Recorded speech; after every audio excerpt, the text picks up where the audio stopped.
Rinoa Aurora cabut laporan penganiayaan Leon Dozan. Rinoa Aurora tidak hanya menerima perdamaian Leon Dozan yang diajukan melalui Betharia Sonata. Ternyata Rinoa Aurora juga bersedia mencabut laporan polisi terkait dugaan penganiayaan yang dilakukan Leon Dozan, putra Betharia Sonata. Pencabutan laporan itu sebagaimana dalam perjanjian perdamaian antara Rinoa Aurora dan pihak Leon Dozan. Setelah Leon Dozan menyepakati dua hal, yakni berjanji tidak mengulangi kesalahan menyakiti Rinoa dan berjanji berkelakuan baik tidak menyakiti Rinoa baik fisik maupun psikis sampai kapanpun. Sedangkan pencabutan laporan menjadi poin yang ketiga dalam surat perdamaian Rinoa Aurora dan Leon Dozan. Akhirnya Rinoa Aurora siap mencabut laporan atas dugaan penganiayaan Leon Dozan, setelah kini sepakat damai.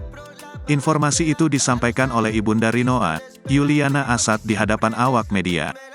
Beberapa waktu lalu, Yuliana dan Rinoa akhirnya bersedia menerima permintaan maaf pihak keluarga Leon dan memutuskan berdamai. Kesepakatan itu membuat ibunda Leon Dozan, Betharia Sonata sampai sujud syukur di hadapan Rinoa dan Yuliana.